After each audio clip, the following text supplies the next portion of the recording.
Guessing someone's attachment style on the first date. Okay, this is a question that came in from one of the viewers. He sent me a message and said, hey, can you shoot a video on how I can determine someone's attachment style early on or first date or something like that? So that's what we're talking about today.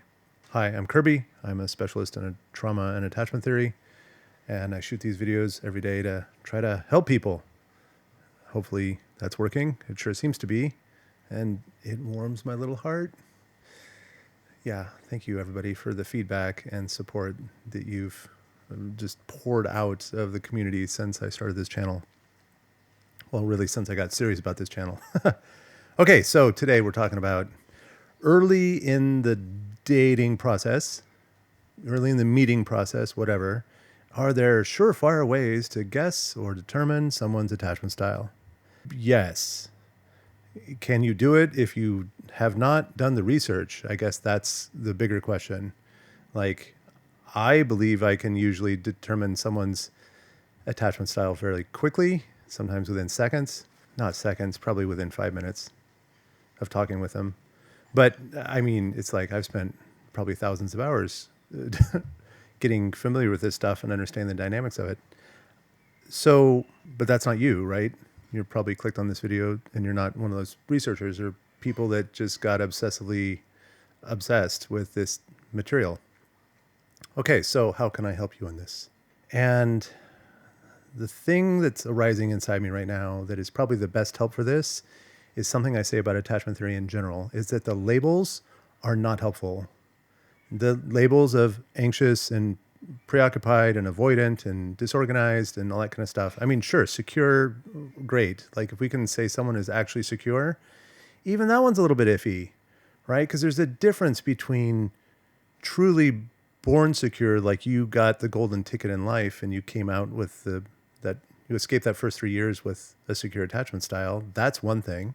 There's a different thing about a person that did not get that ideal situation, and then later on they do all the work to kind of earn secure. So some people call that ES, which is, I hate the labels.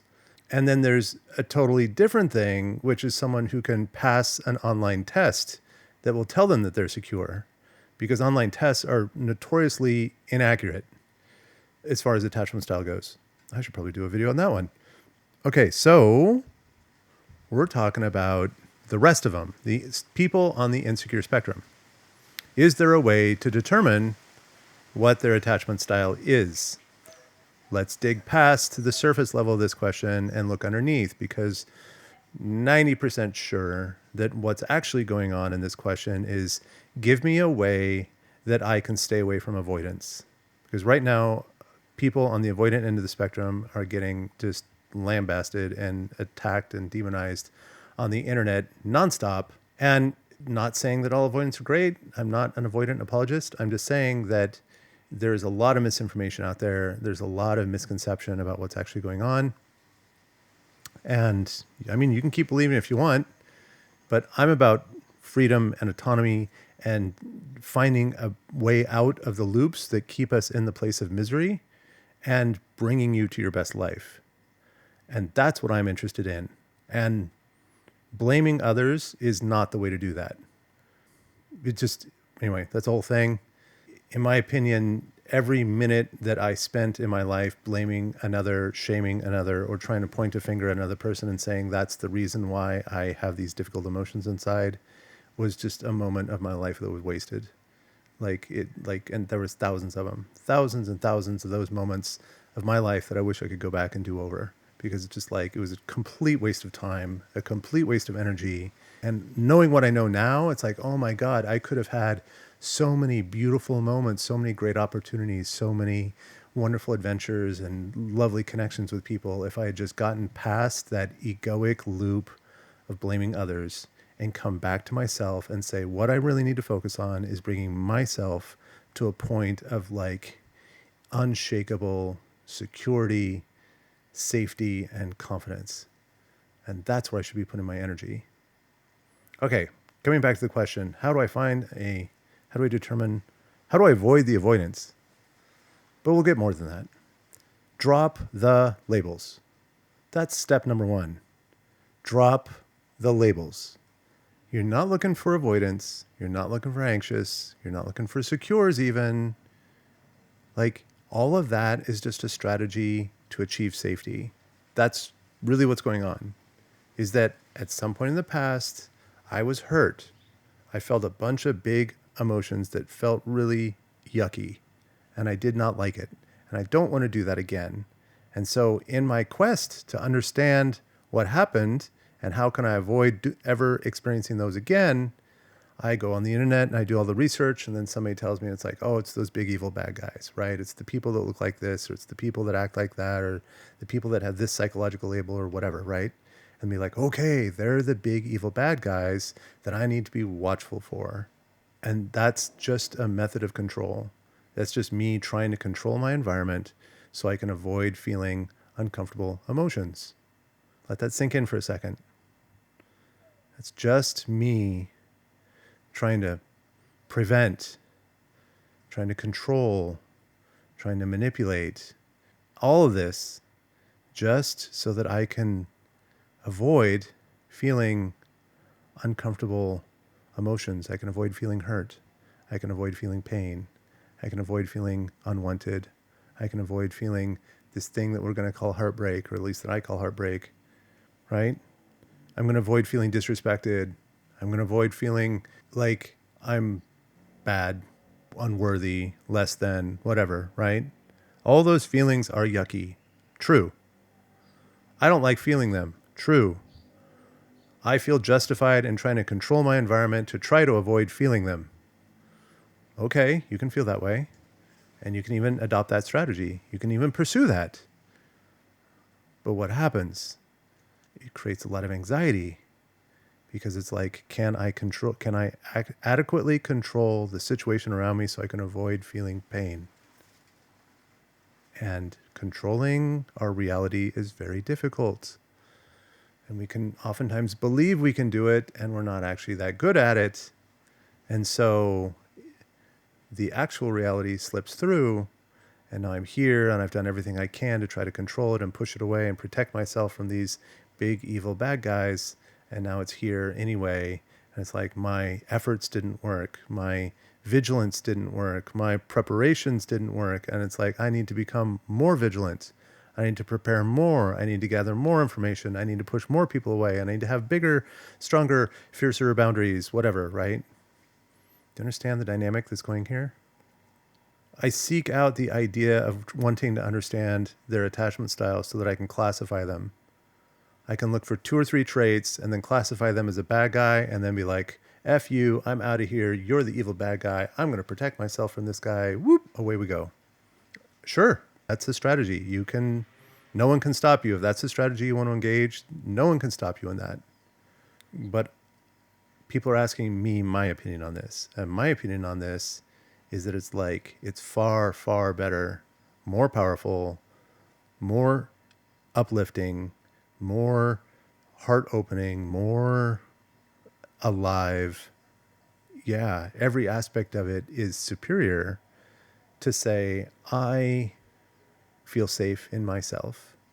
I can deal with yucky emotions. I can deal with yucky situations. I can walk away from any situation that doesn't serve me. I can walk away from any person that acts in a way that my nervous system doesn't like. I can engage with anyone, and I will engage with them just as long as it feels appropriate. If we are pursuing a mutual goal together, or maybe we've got an assignment, mutual responsibilities, maybe I'll engage with them longer and I'll put up with more crap.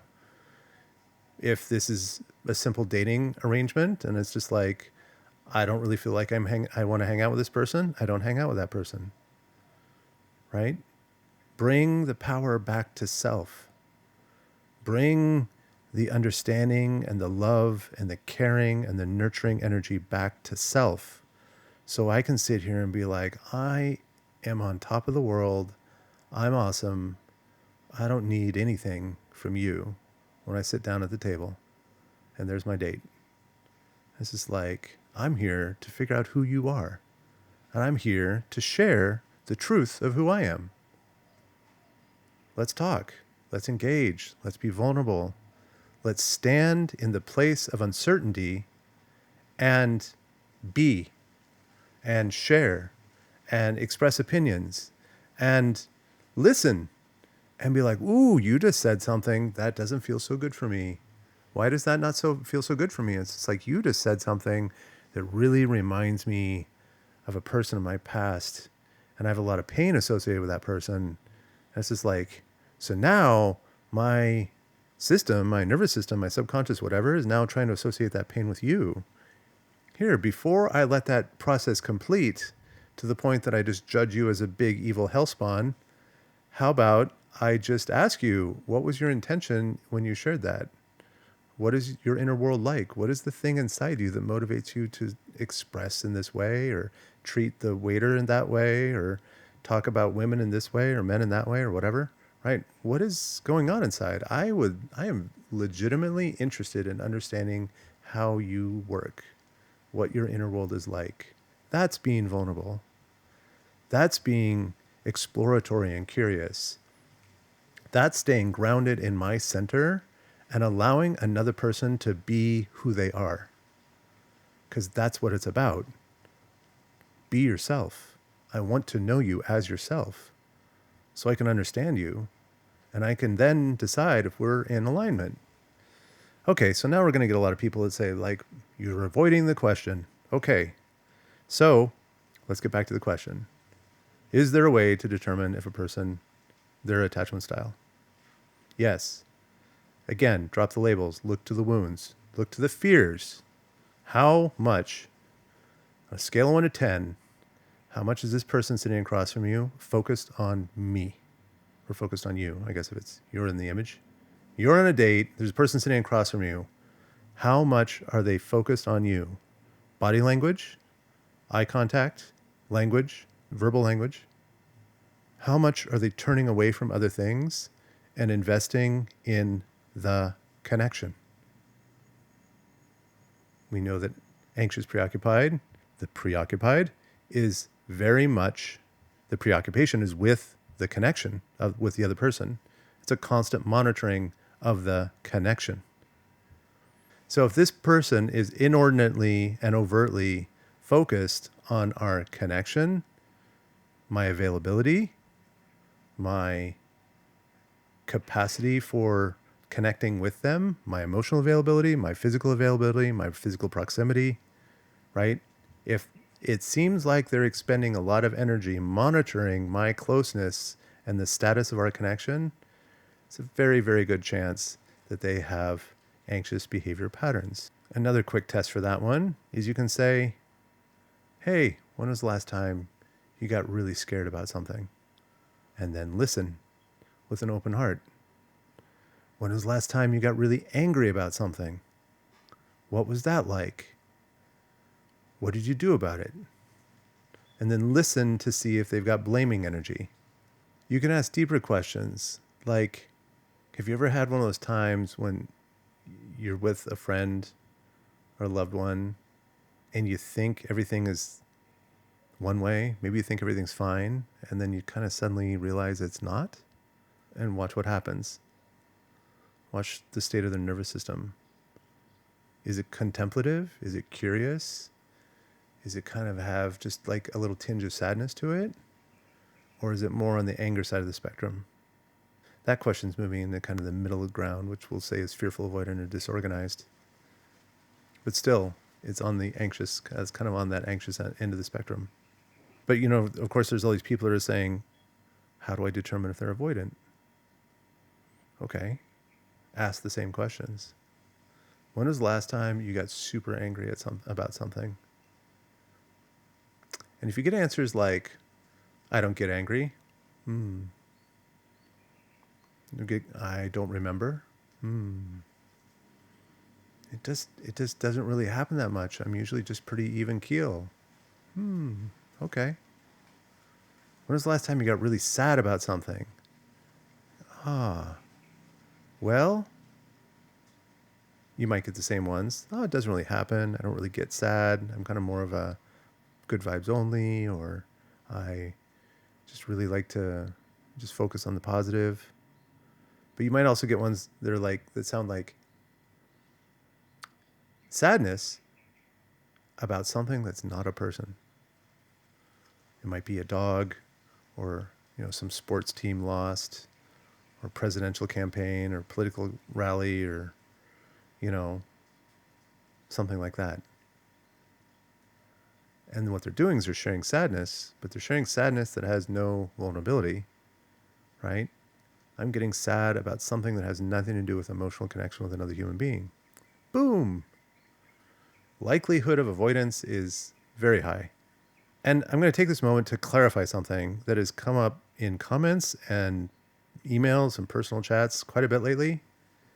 Is that I'm seeing a lot of people say like avoidance is in the name, like they are avoidant and they are avoidant of relationships. No, that's not what that means. That they are avoidant of doing the work. No, that's not what that means. In attachment lingo, when we talk about avoidant, what they're talking about is that their capacity to sit with uncomfortable emotions inside themselves is extremely low. And so what they're avoiding is any pathway, any behavior, any response, any situation that would kind of lead to a point where they have to come face to face with a big, powerful emotion inside. And so it's like, here's the terror right here, which is like big grief or oftentimes shame, right? Big grief, big shame, maybe big anger. And here's the thing. And it's just like, I'm terrified of looking at that. I'm terrified of being around it. I'm terrified of even acknowledging that it exists.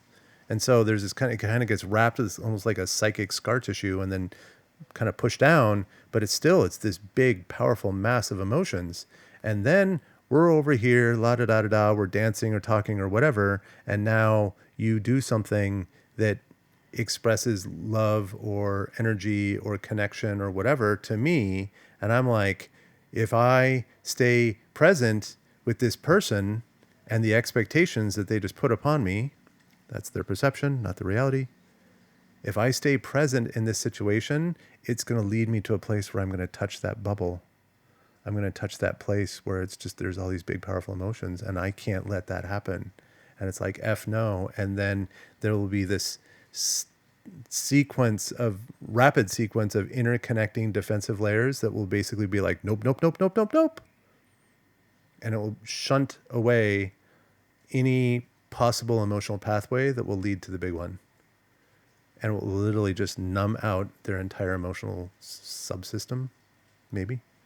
So if you're trying to determine is a reflection of your own wounds, your own fear, your own desperate desire to control your environment. So don't do that. But if you're determined to, then the way that you detect an avoidant is that you basically you just watch. It doesn't take that long. You just watch to see how accessible they are to any big emotional expressions. Any of them, really. It could be anger, it could be grief, it could be sadness. Definitely shame.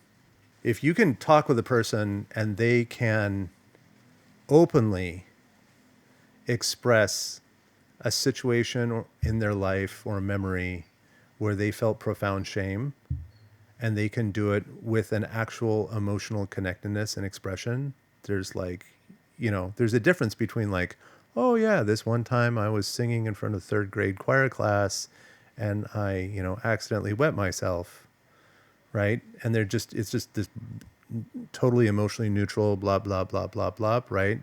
That's dissociation from the actual emotional expression, dissociation from the shame. And they've learned how to tell that story with zero emotional connection as a survival response. Okay? As a way of feigning the idea of emotional connection. But if the person can tell that same story and there's like, oh yeah, like I was there and this thing was happening and like I can still feel it, touch it, whatever, that moment when I felt this really extreme shame, chances are that person's not avoidant. These are very rough estimations. But that's the kind of thing you're looking for. If you're determined to do this, to be like, I'm trying to control the environment and protect myself from the big evil bad guys, then it's just like, this is what you're looking for. You're looking for someone who is in touch with their big, uncomfortable emotions, right? And if all of those big emotional expressions are expressed, but when you look at them, you realize none of those things you've talked about have anything to do with another human being or another person, like the closest they get is maybe a pet, then that's a key indicator. It's a key indicator that it's just like, oh, you don't have access to big emotions that have to do with interpersonal connectedness because it's terrifying for you. And that terror will dominate our relations, right? It's like if I'm going to step into relation with you and you're terrified of any big emotions that have to do with human relation, that's going to show up, right? Sure. Okay. So here's your golden ticket to say, yeah, I'm going to be present with this person. I'm going to be curious. I'm going to, try to understand them the best I can. But there we are. I just saw something where it's like we are out of alignment. And at that point in time, it's no longer some like paranoid defensive maneuver. It is like I've actually tried to connect with you, and I've tried to discover who you are, and have open up channels of emotional sharing and connection. And I've realized you're not available for that. So it's like now I can accept you as you are, make the best of this time that we have together. Because at that point in time, they're probably still easygoing and charming, because their attachment system hasn't brought you inside yet. And so as long as their attachment system hasn't brought you inside, they will stay this kind of charismatic, maybe happy-go-lucky kind of thing, because you don't pose a threat yet. You only pose a threat when you're on the inside. So as long as you're on the outside, so keep yourself on the outside. And then you can have a lovely friendship or a connection or whatever with this human being. Now, the other end of the equation is the people who are maybe secure-ish, the disorganized, swinging on the avoidance side, or just straight up dismissive avoidance, right? People that are a little bit more reserved, a little bit less emotional, a little bit, maybe they're more logical, who knows, right? But what happens on that end of the side is that you're looking at this person over there and being like, I don't want to get into a situation with someone that it has that like anxious, buzzing, cloying energy where they're always trying to reach out for me and pull them in and give them more attention and more validation and more expression and like more. It's like their hunger is endless, and it's draining. It's fatiguing. It's exhausting. I don't want to do that again, right? So those kind of people will be like, tell me how to detect an anxious, preoccupied. It's like, well, there you go. Look at how much they're monitoring the connection. Ask them about hobbies ask them about their hobbies. And then monitor how many of their hobbies are actually on their own, by themselves, solo, or are the predominance of their activities socially centric. Ask them about past relationships. Again, looking for the shame blame angle, the victim card. Or propose a situation like a hypothetical with this person. Just be like, pick something they enjoy, like rock climbing or mountain biking or swimming or whatever, or even knitting. I don't know, who knows? And now paint a picture where you're in that kind of situation doing that thing, but like there's nobody else available. There's no phone calls. There's no friends available. You're just out there on your own, living life, doing something you enjoy. And what does that feel like? And the people that are much more comfortable in solitude and on their own will say, yeah, that sounds great. Just like, I don't have any responsibilities. I don't have anybody asking for my time. I just got to sit here and focus on doing something that I love. Okay, that's one side. And another side will be like, no way, no how. That sounds terrible. Like, even though I love surfing, I would never go surfing alone. And then they might say, like, oh, safety reasons, all that kind of stuff, which all that makes sense.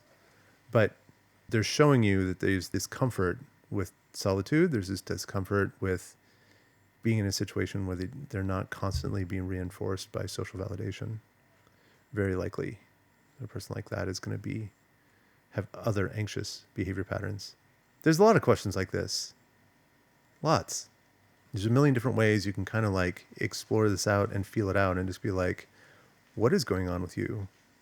What are you like? What is it like when you get angry? What is it like when you get scared?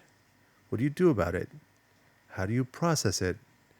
And like, if you get angry or terrified or confused or euphoric, and in the process of that emotional dysregulation, like you cause a rupture in your primary relationship, what do you do about that? What happens? How does it feel? How does it feel 10 minutes later?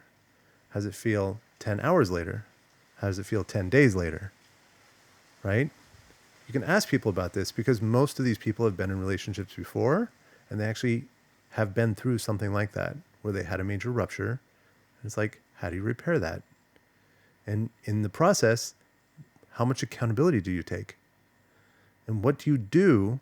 What accountability do you take in seeking out an answer that will help you be stronger the next time the stressor arises?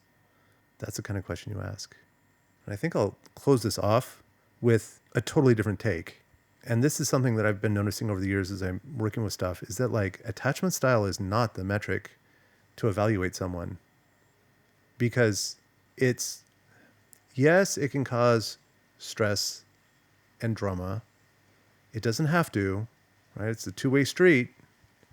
But what I'm going to suggest here is that there's another metric. There's two other metrics actually that I would say are much, much more stronger indicators of green flag material, of the ability to connect in a healthy way, the ability to repair after ruptures, and a very strong marker for longevity in the relationship.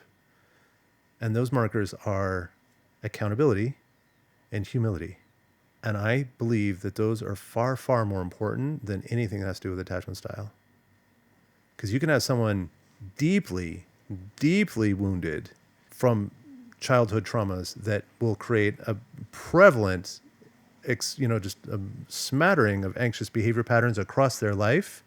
But if that person has high accountability, high humility, and a true desire to like work on themselves, understand themselves, they're getting help, accountability, humility in the sense that like there is something here that is bigger than me and I'm trying to understand it and find a way through it, right? You can have a person deeply in anxious behavior patterns, but if they have accountability and humility, you can work with that. In fact, you can create a beautiful future together. And same thing on the avoidant end of the spectrum. If that person has accountability and humility about their actions, their behavior, their thoughts, their attitude towards self-work or therapy or getting help or whatever, if that person has strong accountability and strong humility, you got green flags.